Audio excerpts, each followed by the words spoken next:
Hello guys, welcome sa aming vlog mag-ina.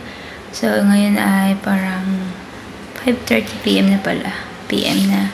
Kararating lang namin at napacheck up na ko na si Akira sa kanyang pediatric surgeon sa Dilasal. So ito lang yung pinakamagandang way na nagawa ko kasi sa Batangas guys wala talagang pediatric. Napakahirap maghanap ng pediatric surgeon at gastro pediatric din, sobrang hirap.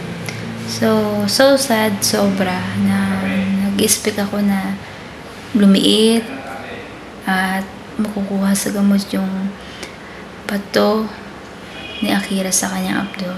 So, hindi. Ang sentensya ng doktor, ang last decision, final decision, ay yung pag-opera sa kanyang abdo na aalisin nga. So, eto yun guys, yung kanyang ultrasound. Ultrasound niya to ng upper abdomen at nalulungkot ako.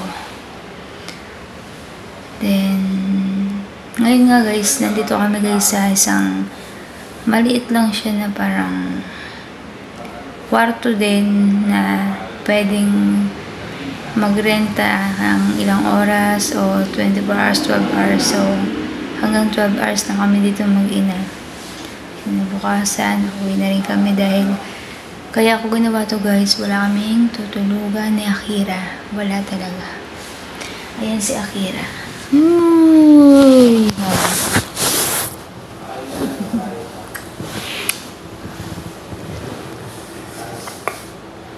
Pray nyo guys si Akira palagi nawa ay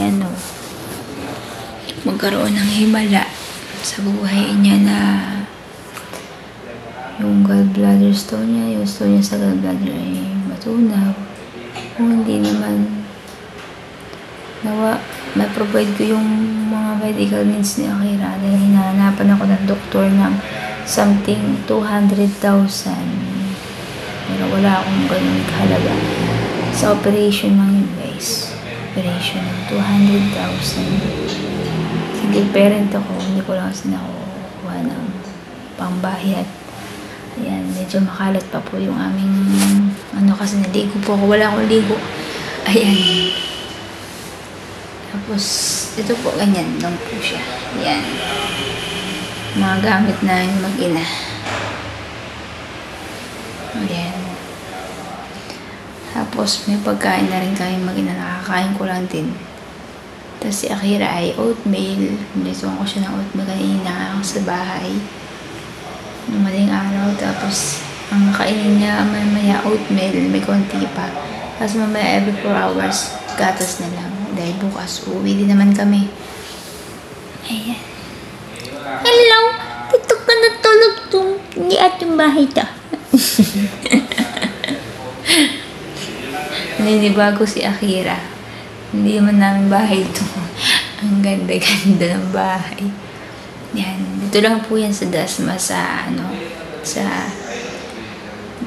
Hotel Hotel de Dasmariñas. Yan. Yan po. Para siyang mini hotel. Sok naman sa budget pero mabigat para sa akin. So no choice, alangan naman kung saan sa kami titigil. Mag-inay, walang kaming matitigilan. Kaya gano'n na lang guys. Medyo lutang pa ang isip ko. Hindi ko alam kung paano. Pero bahala na si Lord. Yun lang guys, ate update ko kayo.